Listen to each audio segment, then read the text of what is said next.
So I was told I need to talk till, let's see, okay. No, but it's 7:52.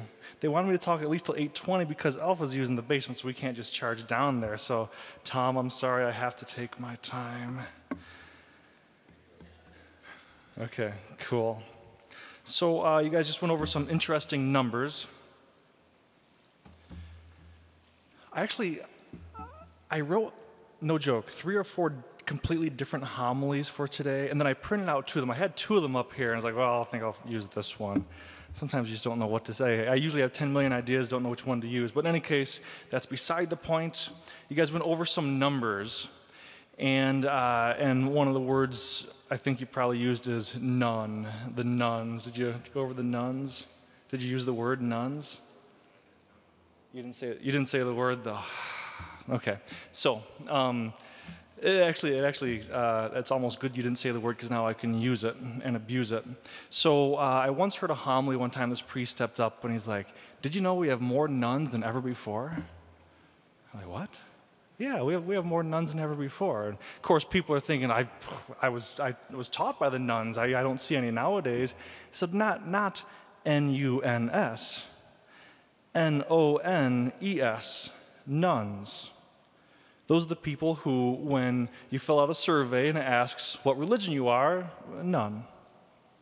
Nothing. I'm not a religion. Of course, you just went through, and so, yeah, the nuns have been rising for a long time. It's a sad thing. If you look at religious statistics, most religions are going down. The nuns have been going up since the 50s.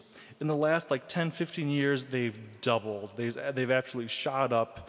Our country, as much as I love our country, and you know that, it's becoming more and more secular all the time. And people are just, nothing, none. Of course, Into the Breach, and that's what this breach is. And Into the Breach talks about how, and they show the stats from the year 2000 to 2014, marriages are down, baptisms are down, infant baptisms are down, parish religious education is down, Catholic school attendance is down, everything is down. This is the breach. There's also a particular breach with men. Before coming back from Rome, I did my thesis on fatherhood. It's fatherhood in the works of Fulton Sheen. Fulton Sheen, believe it or not. It's kind of funny because I was actually scratching my head. I want to do something on fatherhood. And they're like, well, pick an author and write something on fatherhood. I'm like, who should I use? Who should I use? And I thought about it for months, and it's like, well, Fulton Sheen, of course. I'm a huge fan. A little slow sometimes. But as I was doing my research for my thesis, it's amazing how little is out there. There is so much written on women, on motherhood. Some of it's good, some of it's not, but there's a lot written. There's libraries. When it comes to men, fathers, fatherhood, very little. It's a huge breach there. So there's a breach in religion in general. There's a breach in just people looking into fatherhood. But back to the whole nun thing. What religion are you? None. Nothing. This is really quite demonic. No joke, it's demonic, and I'll explain how. Many of you, I'm sure, went to Catholic schools, and I don't know how philosophical you got, depending on what grade you're in, but philosophically speaking, and this is true, don't stone me till I explain it. Philosophically speaking, evil does not exist. What on earth does that mean? Evil does not exist. There's a lot of bad stuff going on. And this is Catholic teaching. This is St. Thomas Aquinas. Goodness is. Evil is always a privation of goodness. Evil is always a privation of what ought to be there. It's always a lack. It doesn't exist in itself. It's always a lack. So, for example, if you had a pencil, and you say, oh, this is a good pencil, it's my favorite pencil. If I came and I broke that pencil in half, well, now it's a bad pencil. It lacks the ability to write. It doesn't write anymore. It's a bad pencil. It's an evil pencil. Evil is always a lack of the do good. And actually, to get all philosophical, if evil was something, if evil existed, it would be a demiurge, and then God wouldn't be God, he wouldn't be almighty because there'd be two gods, one's evil, one's good, so on and so forth. So you get yourself into a mess if evil exists in itself. Evil's always a lack. So that's your philosophy lesson for today. So God is something, evil is not something itself. Evil, in a sense, is nothing. And then in the Old Testament, God comes and says, I am who am. And philosophically, this makes perfect sense. I am who am. God is good. All came from God. God is. If concrete is, if this podium is, if I am, God must really be. So God is. And Fulton Sheen says, if God says, I am who am, the devil says, I am who am not. I don't exist. Don't believe in me. I'm nothing. I'm not there.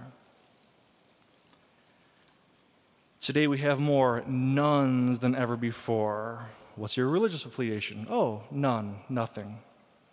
I am not. That's the devil. Today, so often, so goodness is, and a lot of people, they try to be good by not being bad. That's a step. That's a step. We should not be sinning if we're trying to be good. But that's merely a step. And you'll hear people say, it's funny, wearing a Roman collar, people come up to you and say all sorts of things, believe you me. And people will come up and say, Father, I'm a good person. I don't do this. I don't do that. I don't do the other thing. I'm not like this person. I am not like that person. I am not. I am not. I am not. I am not. That's not the definition of goodness. That's the definition of the devil. Let's not confuse those two. So yeah, this whole non-secularization, it's an evil and scary thing. One time it was explained to me that it's kind of like, you know, because there's a lot of people, I'm on the fence. I'm agnostic. I have a brother who claims to be agnostic now, and Pope Benedict even writes, like, there's no such thing as a real agnostic. Do you live like God exists, or do you live like God doesn't exist? You can't live like an agnostic, someone who's not sure. But in any case, so I once heard a priest explain, he said, imagine someone's on the fence, I'm on the fence, and God comes down and says, hey, come to my side. I said, oh, no, I'm on the fence. And the devil comes over and says, hey, come to my side. No, I'm on the fence. A little while later, God comes back, hey, come on over to my side, buddy. No, I'm on the fence. The devil, come over to my side, come on. Nope, I'm on the fence. Later, God again, hey, come over to my side, not much time left. No. The devil, you're coming with me. And the guy says, no, I'm on the fence. And the devil says, no, I own the fence. And I heard that years ago, and I always wondered, why does the devil own the fence?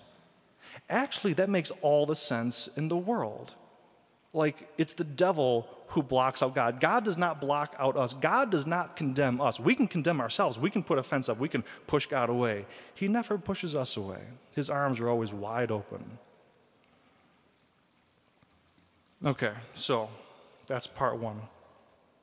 It's 8:01. I got to talk for 19 more minutes. Let's see what we can do.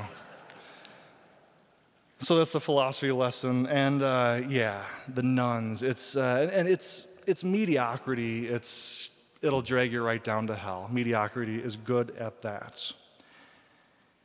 Now the devil, he's a slick old devil. It almost seems like he gets smarter over time, and that's impossible. An angel cannot get smarter over time, and you can look at your theology for that one. But it almost seems like he does. He's slick. He's not challenging us in huge ways we would notice. He challenges us in small ways. But perhaps no part of the family, perhaps nothing, is under attack more than fatherhood. And it comes all the way from the fall. Step away from God, be your own gods. As men, we like being our own man. I like to stand on my own 2 feet, do my own thing, be a man. So, step away from God and be a man. Yeah, good luck with that. So Adam and Eve fall, and it's the devil trying to pull them away from the Father. How on earth to be a father if you're pulled away from the Father? Absolutely impossible. Absolutely impossible. In Unleash the Gospel, the Archbishop's letter, he says, the role of fathers in particular is essential, since one of the greatest factors influencing a child's future practice of the faith is the religious involvement of his or her father. I read this before, and I went over these stats before on the Feast of the Holy Family, December 31st. And I'll go through the numbers again. The numbers, they're absolutely astounding. They're absolutely astounding. If the father is not a regular churchgoer, but the mother is, about 39 to 62% of the children will be churchgoers, but like Christmas and Easter churchgoers. Only 2 to 3% will be regular churchgoers. And that's the mom doing everything she can, being an awesome mom. Only 2 to 3% will be regular churchgoers. On the other hand, if the father is a regular churchgoer, but the mother is not, between 66 and 80% of the children will be churchgoers, Christmas and Easter, as high as, well, not just as high as, but around 38 to 44% of the children will end up regular churchgoers. That's astounding. When you crunch the numbers, if the father is a regular churchgoer, the children are 15 to 18 times more likely to be regular churchgoers when they're adults than if the father isn't. I shared these stats, like I said, December 31st, Feast of the Holy Family. I had the 8 o'clock and 10 o'clock masses, and then Father John had the noon mass, and he also preached on the family. He also mentioned fatherhood. I forget what exact stats he used, but they were similar. And afterward, I had a few fathers, thank you very much. I need a little kick in the pants. There it was. Numerous mothers, wives were thrilled, like, oh, my husband needed to hear that, And others were, I wish my husband heard it, but he wasn't at Mass, which is telling. There were a few women who were offended by it. What, are you saying that mothers do nothing? That we're not doing anything? No, I'm not saying that at all. But look at the stats. These are not something I just dreamed up. I mean, go do your research. There's multiple studies on this. There's studies that span decades on this. They all show the same thing. The father has way more influence on the religion of the faith than does the mother. And it's kind of like, so me and Father John both caught some flack for it, but it's just true. And one thing I heard, aren't we a team? Well, yes, you definitely are. We're not saying that. But there's different kinds of teams out there. For example, a hockey team. I played hockey growing up. I was always a defenseman. I loved checking people. So that was before I was a priest. I still play hockey. I just don't check as much. So, but playing hockey, when you're on defense, if things aren't going well, a forward, he can back check, he can get back in the zone, he can help you out. He can basically become another defenseman. Okay, that's one way that teams operate. But look at baseball, my favorite sport. See, other sports were invented, baseball was discovered. So baseball, but it is interesting how it's a team sport. It's very much a team sport, but almost more individualistically a team sport. When the pitcher has the ball, he's got the ball. I mean, the catcher can help out a little bit with signs, with putting the glove in the right place.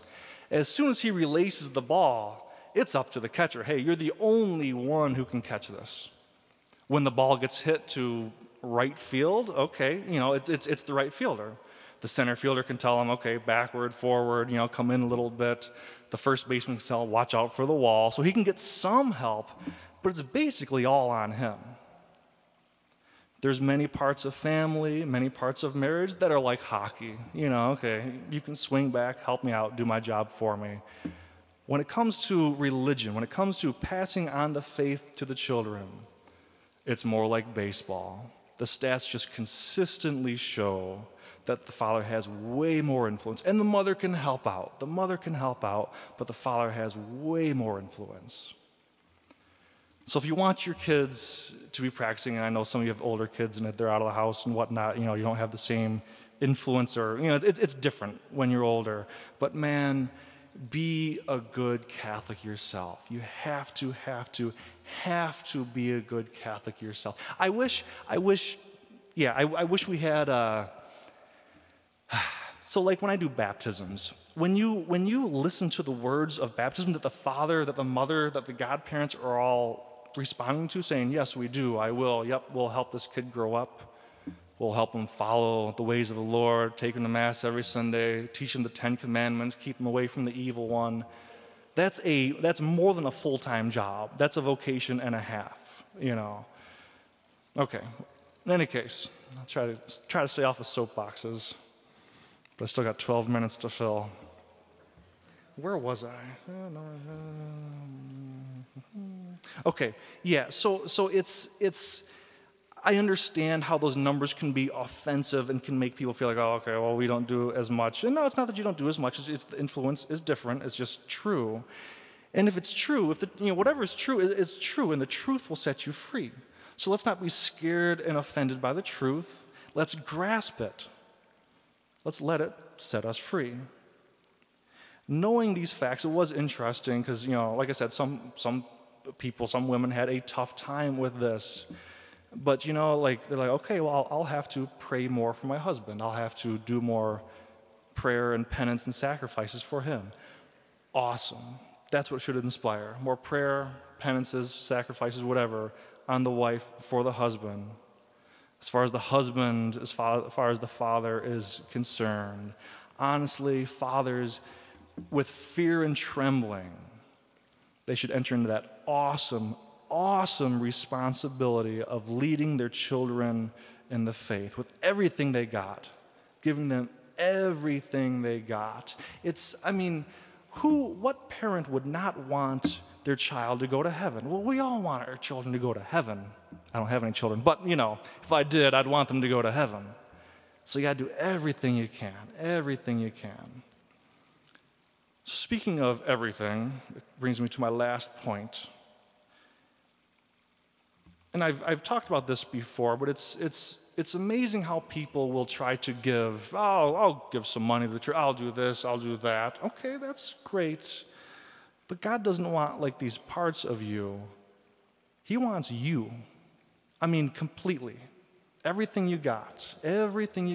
Put every single thing at the service of the Lord.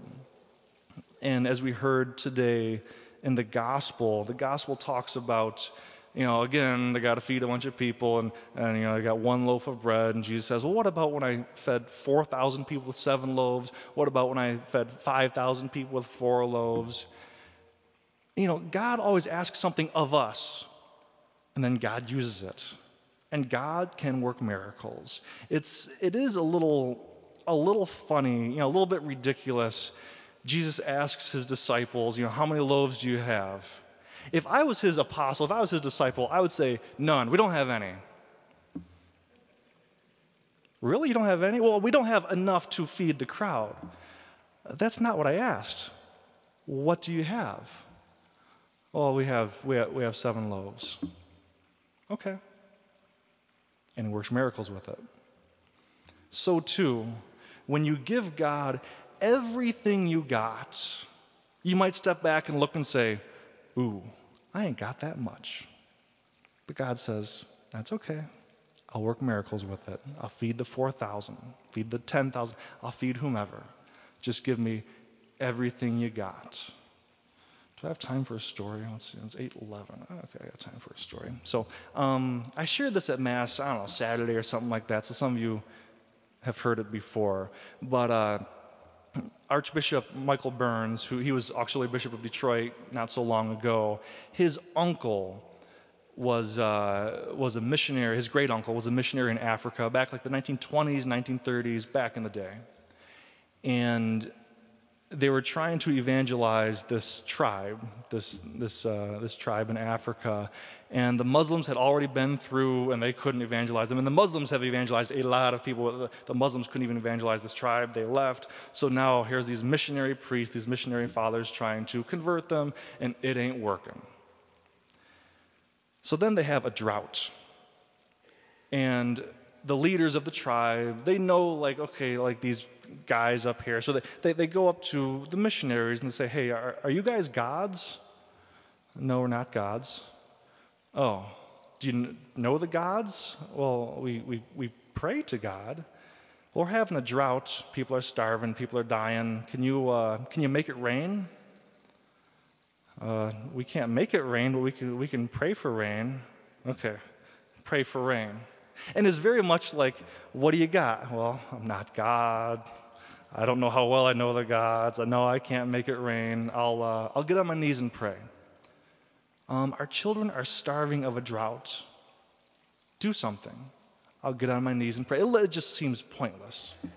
So they did. They prayed for rain, and lo and behold, they got rain on the village, on their crops, saved many, many lives. And then the leaders of the village came back up and said, hey, tell us more about your God. Okay. So they evangelized the leaders of the village, and then them with the leaders evangelized the whole village. And then they baptized everyone together. I don't know how or how long it took, but they brought the whole village into the church at once. 10,000 people. Are you God? No. I can pray. It doesn't seem like much when people are starving, but I can pray. God can work wonders with the little bit we give him, so long as we give him everything. That's essential, to give him everything. Okay, so that's basically all I have, but I do have a challenge, something to send your guys' way. I mean, like, we're men here. Men like a challenge. At least most do. That's what draws people to the Marines and whatnot. So, a couple thoughts for you. I used to be in a religious order before I joined seminary for Detroit, and we used to do all-night adoration every single Thursday. And it was me and 7 others in the order who lived together down at Ave Maria University. And to do all-night adoration for everyone to take an hour, everyone needed to take an hour. And we did, with 8 of us, all-night adoration.